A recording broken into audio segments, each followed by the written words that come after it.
Education వేదికగా ఇంగ్లాండ్తో జరుగుతున్న రెండో టెస్ట్ మ్యాచ్ డే 1లో మరోసారి మన టీమిండియా బ్యాట్స్మెన్ చాలా మంచి బ్యాటింగ్ చేశారు. ఎస్పెషల్లీ మన కెప్టెన్ శుభ్మన్ గిల్ ఒక అద్భుతమైన సెంచరీ కొట్టి మన టీంను ముందుండి నడిపిస్తున్నాడు. అలాగే మరోసారి జైస్వాల్ దగ్గర నుండి కూడా చాలా మంచి ఇన్నింగ్స్ చూసాం. అండ్ ఆల్సో మూడో సెషన్లో జడేజా శుభ్మన్ గిల్తో కలిసి ఒక కీలకమైన పార్ట్నర్షిప్ నెలకొల్పాడు. ఇన్ఫాక్ట్ ఈ పార్ట్నర్షిప్ వల్లే మన టీమిండియా డే 1 చాలా వరకు కమాండింగ్ పొజిషన్లో ఫినిష్ చేయగలిగింది. సో డే 1 అయితే ఒక 60% వరకు మన టీమిండియాదని చెప్పుకోవచ్చు. అంటే టాస్ గెలిచి ముందుగా ఫీల్డింగ్ తీసుకున్న ఇంగ్లాండ్ టీంను కొంతవరకు డామినేట్ చేయగలిగారు. బట్ అదైతే కంప్లీట్ డామినేషన్ కాదు.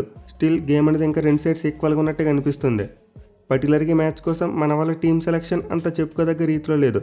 మన వాళ్ళు క్లియర్లీ డిఫెన్సివ్ మోడ్లో వెళ్ళిపోయారు. సో ఈ మ్యాచ్ కోసం అయితే మన టీంలో అనుకున్నట్టే మార్పులు జరిగాయి. బుమ్రాకు రెస్ట్ ఇచ్చారు అండ్ అతని ప్లేస్లో ఆకాశ్దీప్ని తీసుకొచ్చారు. హర్షదీప్ సింగ్కు మరోసారి అవకాశం ఇవ్వలేదు. ప్రసిద్ధి కృష్ణనే కంటిన్యూ చేశారు.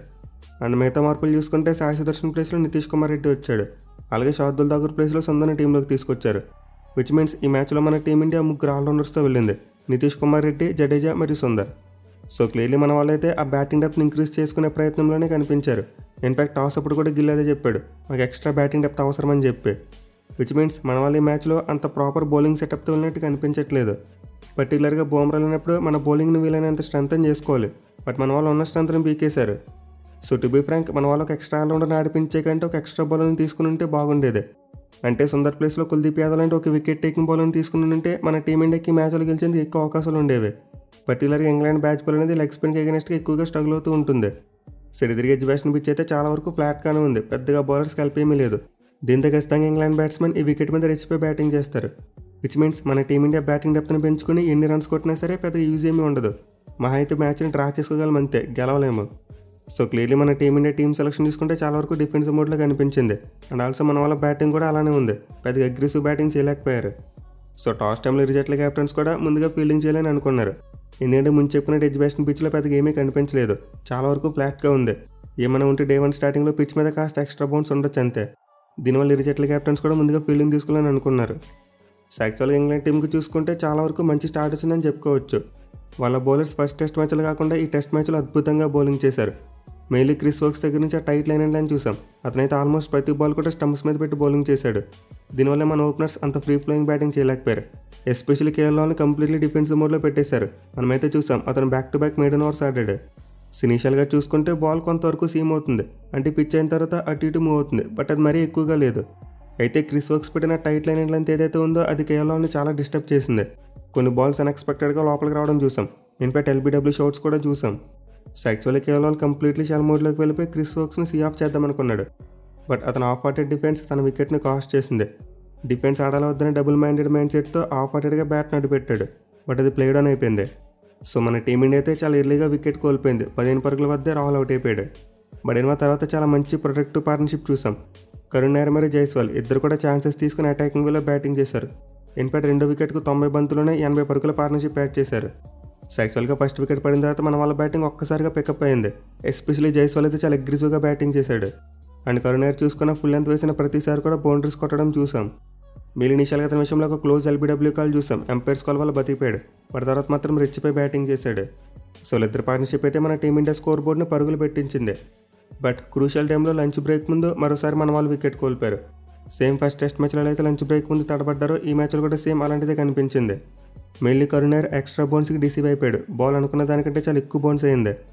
సో మన టీమిండియా చాలా మంచి పొజిషన్లో ఉందనుకున్న టైంలో లంచ్ బ్రేక్ ముందు ఒక అగ్రెసివ్ పార్ట్నర్షిప్కి తెరపడింది. అండ్ దెన్ ఆ తర్వాత చూసుకుంటే కంప్లీట్లో ఒక డిఫెన్సివ్ పార్ట్నర్షిప్ చూసాం. శుభ్మన్ గిల్ మరియు జైస్వాల్ ఇద్దరు కూడా రెండో సెషన్లో చాలా డిఫెన్సివ్ బ్యాటింగ్ చేశారు. ఇన్ఫాక్ట్ వీళ్ళిద్దరి మధ్య పార్ట్నర్షిప్ 50 స్ట్రైక్ రేట్తో వచ్చింది. 131 బంతులు 66 పరుగులు మాత్రం మ్యాచ్ చేయగలిగారు. సో క్లియర్లీ రెండో సెషన్లో అయితే మన టీమిండియా బ్యాట్స్మెన్ చాలా వరకు బాక్టోన్ అయిపోయారు. పర్టికులర్గా గిల్ యొక్క బ్యాటింగ్ అప్రోచ్లో ఒక కంప్లీట్ టర్న్ అరౌండ్ చూసాం. ఫస్ట్ మ్యాచ్లో ఎగ్జాక్ట్ ఇలాంటి టైంలోనే బ్యాటింగ్ వచ్చాడు. బట్ ఆ మ్యాచ్లో చిత్తకొట్టి పడేశాడు. అంటే బ్యాటింగ్ స్టార్ట్ చేసిన దగ్గర నుండి అగ్రెసివ్ అప్రోచ్ చూసాం. కానీ మ్యాచ్లో మాత్రం కంప్లీట్ డిఫెన్సివ్ మోడ్లో బ్యాటింగ్ చేశాడు. సో రెండో సెషన్లో అయితే మన టీమిండియాకి ఎక్కువ రన్స్ రాలేదు. ఇన్ఫాక్ట్ 3 రన్ రేట్తో మాత్రమే రన్స్ వచ్చాయి. మెయిన్లీ డిఫెన్సివ్ అప్రోచ్ కారణంగా జైస్వాల్ తన వికెట్ని కోల్పోయాడు. సో యాక్చువల్గా జైస్వాల్ బ్యాటింగ్ చూసుకుంటే అలా ఉంటుంది. స్టార్టింగ్లో స్లోగా ఆడతాడు. వాడు ఒకసారి పికప్ అయిన తర్వాత కొడుతూనే ఉంటాడు. అండ్ ఈ మ్యాచ్లో కూడా చాలా వరకు అదే చూసాం. బట్ లంచ్ బ్రేక్ తర్వాత అతని బ్యాటింగ్లో మార్పు వచ్చింది. కొంతవరకు స్లో అయ్యాడు. అట్ ది సేమ్ టైం ఆ టీ బ్రేక్ ముందు చూసుకుంటే అతను ఎక్కువగా స్ట్రైక్ రాలేదు. ఇన్ఫాక్ట్ అతను అవుట్ అయ్యే ముందు 6 ఓవర్లు చూసుకుంటే కేవలం 10 బాల్స్కి మాత్రమే స్ట్రైక్ వచ్చింది. దీనివల్ల జైస్వాల్ బ్యాటింగ్లో కాన్సన్ట్రేషన్ ల్యాప్స్ చూసాం. తనైతే స్టోక్స్ చూసిన ఒక అవుట్ సైడ్ ఆఫ్ స్టంప్ బాల్ని గట్టిగా కొట్టడానికి వెళ్ళిపోయాడు. బట్ అదైతే తిన్నే స్టేజ్ తీసుకుని కీపర్ చేతిలోకి వెళ్ళింది. సో నిజానికి ఈ బాల్ అయితే వికెట్ పడాల్సిన బాల్ కాదు. 99% ఇలాంటి బాల్స్ని జైస్వాల్ ఫోర్సే కొడతాడు. ఇన్ఫ్యాక్ట్ ఇన్నింగ్స్లో కూడా మరోసారి ఆఫ్ సైడ్ తన కమాండింగ్ బ్యాటింగ్ చూసాం. బట్ ఆ కాన్సన్ట్రేషన్ ల్యాబ్స్ కారణంగా జైస్వాల్ ఈ బాల్ని కంప్లీట్గా కనెక్ట్ చేయలేకపోయాడు. సో ఒక మంచి పార్ట్నర్షిప్ గ్రో అవుతుంది, ఇది పెద్ద కట్టాన్ని మనకి భారీ స్కోర్ వస్తుంది అనుకున్న టైంలో జైస్వాల్ అవుట్ అయిపోయాడు. మెల్లి తన సెంచరీకి 13 పరుగుల దూరంలో ఆగిపోయాడు. 87 పరుగుల వద్ద తన వికెట్ని కోల్పోయాడు. సో మన టీమిండియా 3 సెషన్లో 1 వికెట్ మాత్రమే కోల్పోయింది. బట్ అలా చెప్పి రన్స్ కూడా మరి ఎక్కువగా కొట్టలేదు. అయితే 3 సెషన్లో చూసుకుంటే మాత్రం మెల్లగా యాక్సలరేషన్ అయితే కనిపించింది. మెల్లి డే ఎండింగ్లో శుభ్మన్ గిల్ మరియు జడేజా మధ్య ప్రొడక్టివ్ పార్ట్నర్షిప్ అయితే చూసాం. బట్ ఇంత ముందు చూసుకుంటే మన టీమిండియా క్విక్ టైంలో 2 వికెట్లు కోల్పోయింది. ఎస్పెషల్ మరోసారి పంత్ మరియు గిల్ మధ్య కూడా పార్ట్నర్షిప్ బిల్డ్ అవడం చూసాం. 4 వికెట్కు 47 పరుగుల పార్ట్నర్షిప్ అయితే యాడ్ చేశారు. అయితే రిషబ్ పంత్ తన పేషెన్స్ని కోల్పోయాడు. అప్పటికే చాలా వరకు కంట్రోల్ చేసుకుని బ్యాటింగ్ చేశాడు. బట్ ఎప్పుడైతే స్పిన్నర్ వచ్చాడో అలాగే ఇంగ్లాండ్ వాళ్ళ ఫీల్డ్ సెట్ ఆ బౌండరీస్ కొట్టడానికి వెల్కమింగ్గా ఉందో వెంటనే రిషబ్ పంత్ షాట్కి వెళ్ళిపోయాడు. సో యాక్చువల్గా అయితే ఇక్కడ స్టోక్స్ కెప్టెన్సీని చాలా మెచ్చుకోవాలి. అతను ఫీల్డ్ ప్లేస్మెంట్ బాగా పెట్టాడు. రిషబ్ పంత్లో షాట్స్ కొట్టాలని అర్జెన్సీని అతను గమనించాడు. దీనివల్ల ఒక ఎర వేసినట్టు ఆ వైడ్ లాంగ్ ఆన్ పెట్టడం చూసాం. సో పంత్ అయితే బాల్ని గట్టిగా బట్టి స్ట్రైట్గా సిక్సర్ కొడదామనుకున్నాడు. బట్ ఆ బాల్ అనుకున్న స్పీడ్లో అయితే రాలేదు. దీనివల్ల మిస్టేక్ అయింది.